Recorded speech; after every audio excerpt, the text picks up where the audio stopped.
gentlemen, episode 19, Encounter Upon the Razor's Edge. And you know why I'm dressed this way if you saw the episode. And it's your boy Icon with some Young Justice. Young Justice is the shit, y'all. I'm just gonna say that right out the gate. And this episode was so good. This episode was so good. Please subscribe to my YouTube channel. Give a like if you love some Young Justice and all things DC TV.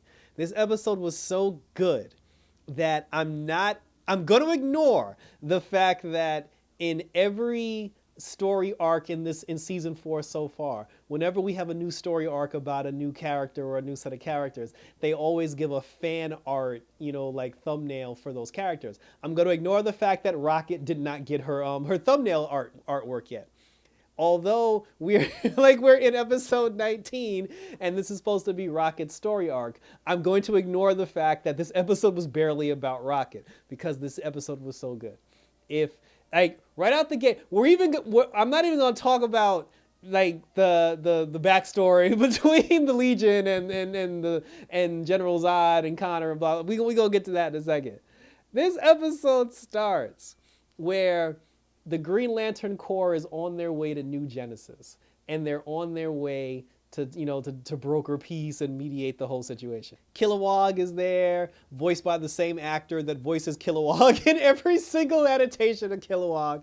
And while they're flying, they end up seeing someone in distress. They fly over to see who the person is.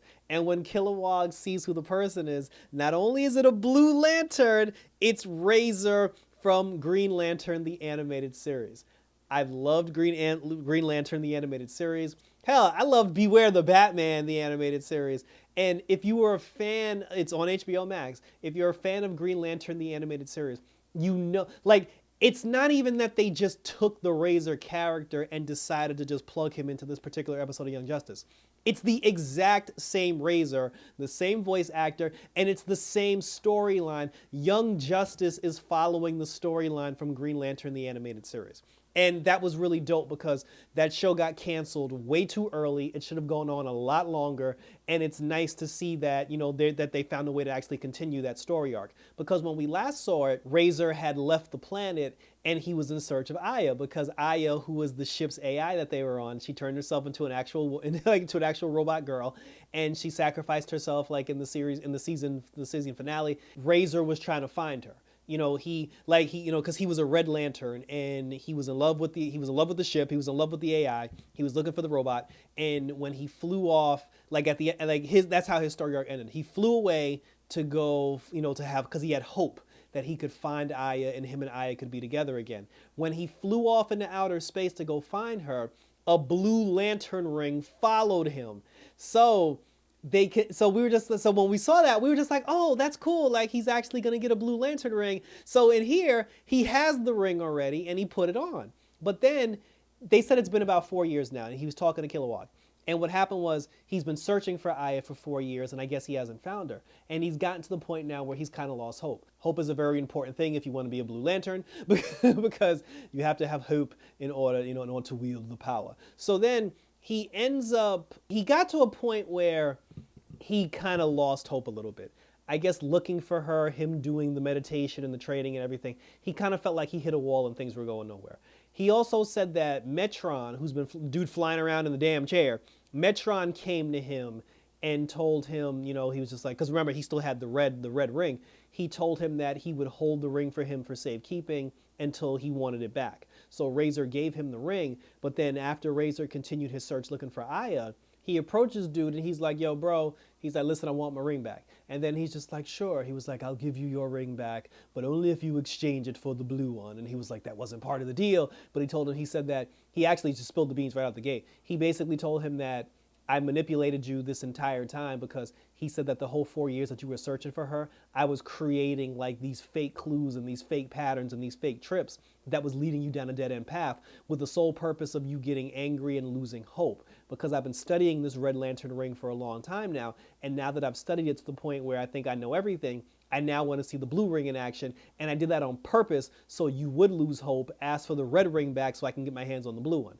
And then he was just, then he was just like antagonizing him. And he was like, are you trying to make me angry? And he was like, well, yeah. He was like, that's exactly what I'm trying to do, because he's like, I also want to see the ring in action. He's like, I want to see what it can do. So then Razer gets pissed off. He ends up like turning red. He did like the fire thing out of his mouth that they did in the Green Lantern animated series. And then he attacks Homeboy, and then he breaks his spear and busts through the glass. Forager they were on the floor, and when he busted the glass, like the statue had fell over, and then it crushed Forager. Rocket came over because she was talking to her ex-husband about their son, because their son is supposed to be put in a special needs program, and Rocket's, because she's trying to deny the fact that her son has autism, she wasn't okay with that. But then she also said that she was floundering as far as like the negotiations were concerned, because she flat out asked them in the negotiations, she was like, hey, we need New Genesis's help to stop the metahuman trafficking, and they were like, no.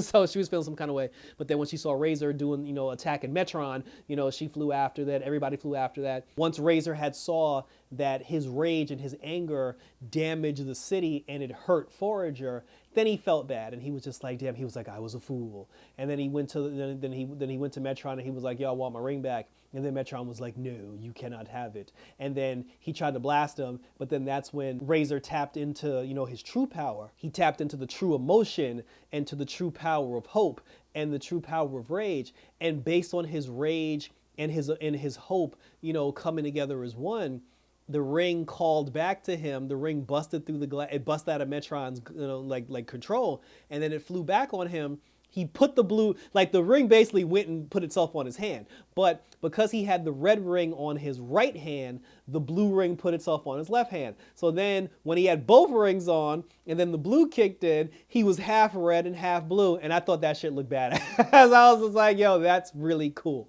He even used both rings to fire at him. He threw 2 punches at him. And I'm like, I've never seen a situation where there was both a double lantern. He's a red-blue lantern. He said he's both equal parts hope, but he's still rage. He's still rage inside. And both rings chose him to be, to be the carrier. So then after that, like Metron, like, he flew off into the sunset. And then, and then Razer, he apologized. He restored the statue and everything. And then, he spoke to Kilowog. And then he was like, tell Hal I said goodbye. But he was just like, where are you going now? And like Kilowog even said, he was like, yo, he said, after all this, we got to get you a green ring. And I thought that'd have been pretty cool. But then he was just like, he was like, my journey continues. And then he flew away. And then when he flew away, he even said, he was like, don't worry, Aya. He was like, I'm going to find you no matter what it takes. And then he flew off. And that got me, because, like I said, I was a huge fan of the Green Lantern, the animated series, and to see them pay off that series in this episode, I thought was really dope.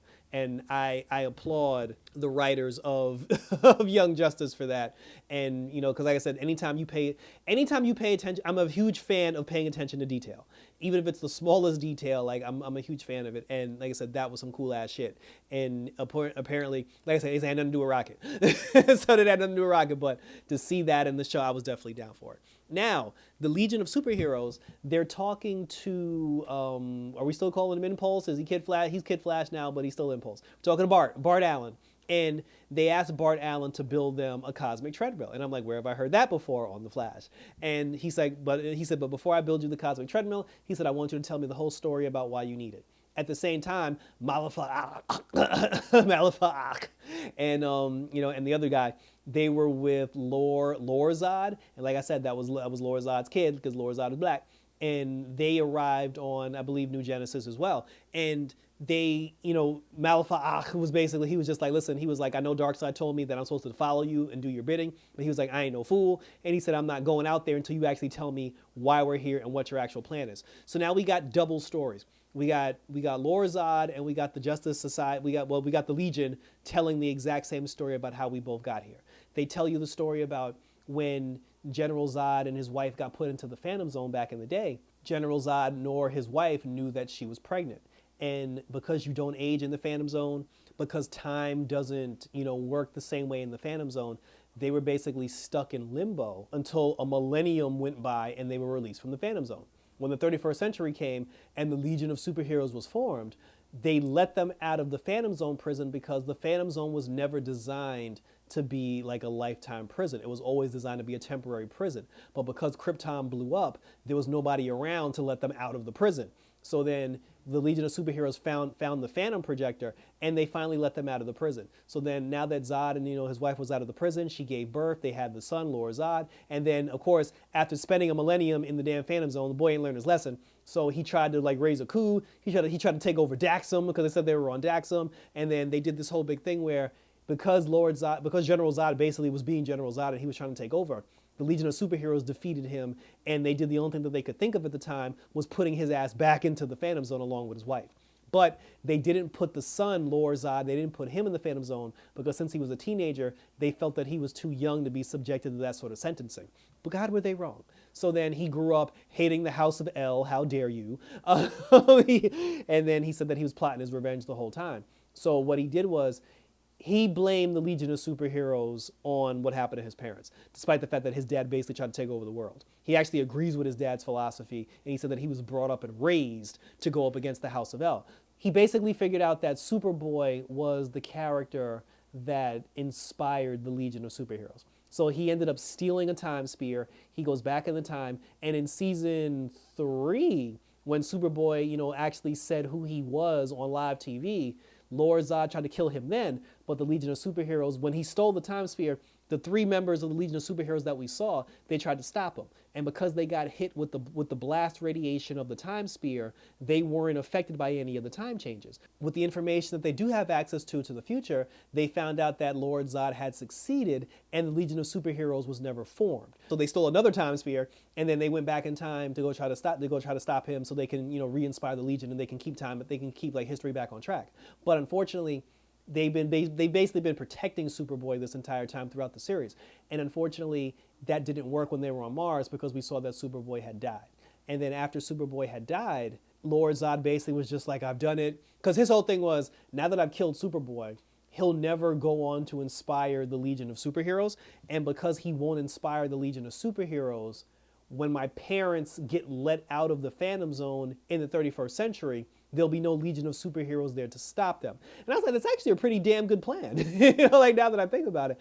And then, but because he was waiting, but this is the problem with villains. Whenever a supervillain wins, their biggest downfall is them getting too greedy and wanting too much. Because he was just like, yo, I succeeded, I won, I killed Superboy, the Legion of Superheroes will never be formed, and as soon as they let my daddy out of the Phantom Zone projector, my daddy and my mama, we're going to take over the world, it's going to be all gravy. The problem with that was he got too greedy, and he said to himself, well, why wait until the 31st century? I'm going to bust my parents out of the Phantom Zone projector now because Superboy's dead now. And I'm like, here you go. You just fucked it up. So his whole thing, and this is where it all ties into, to the New Genesis arc. He has Malifaux with him and the other guy because they're going to find Metron, who just got his ass kicked by Razer. They're going to find Metron because they said that Metron is in possession of the only known phantom projector in the universe. So they're going to run up on him, they're going to take the Phantom Zone projector, and then Lor-Zod's going to let his parents out of the Phantom Zone now, which is awkward because when he lets his parents out of the Phantom Zone, his mom will still be pregnant with him, and he hadn't been born yet, but he'll be standing right there. And he's basically trying to get his daddy to take over the world now before, he gets a chance to be stopped by anybody of that nature. And then on the other end, when they were talking, because they wanted, Kid Flash to build them the cosmic treadmill, they're going to go to New Genesis and they're going to try to stop him. And then Kid Flash was all on board with it, and that's how the episode ended. So thank you for tuning in. This was very good. And it's crazy, like to quote a phrase, I love it when a plan comes together because every single thing that happened in every single person's story arc, like every character arc leading thus far, it's coming together. You can see the storylines coming together. Like who would know that the McGann Connor situation that happened in the first 4 episodes would lead, and take us back to where we are now. The whole thing about Zatanna's storyline, like it's leading into the return of Kid Flash, because like I said, Kid Flash is coming back. Wally West is coming back because since General Zod is in the Phantom Zone now with Superboy, and and his wife, his wife is there, Superboy's there, Kid Flash is there. When they let Zod out of the Phantom Zone, they're gonna let out Zod, they're gonna let out his wife, they're gonna let out Superboy, and Kid Flash is gonna run out as well. But we're not gonna find that out until the episode after that, and that's gonna conclude in Nightwing storyline. So that is definitely my prediction. Kudos to this particular episode of Young Justice. Like I said, y'all pulled on my heartstrings on this one, and I'm super excited now to see where this story arc is going, because we got 2 more episodes of this story arc left, and I'm definitely going to be here for it, and I hope you guys are here for it too. Just give me more Rocket, because it's actually supposed to be her storyline, and y'all need to change that damn thumbnail. So hit me up on Twitter and hit me up on Instagram. Share your thoughts, your questions on YouTube. Write it down in the comment section. Tell me what you think about the Young Justice. Were you a fan of the Green Lantern animated series TV show? Were you happy to see Razer back? Do you think we can get a more continuation of that series going forward? Because he already said he's looking for Aya. Hal's name came up. Why not just continue the series? I'm like, let's just keep it going. Like, do the whole animation thing and let's keep it rolling. But share your thoughts in your comments down below. Hit the notification bell so you'll get notified when my Young Justice videos pop up. Also, we got Moon Knight for you Marvel fans, and we're still waiting for the Flash to come back, as well as Naomi, Superman, and or Lois to come back, and we're gonna review all that stuff too. And then I think we got Doom Patrol coming as well, and we're definitely looking out for the Doom Patrol too. So thanks for tuning in, guys. So for episode 19 of Young Justice, take care, calm your rage, have hope, and until next time, I'm out this bitch!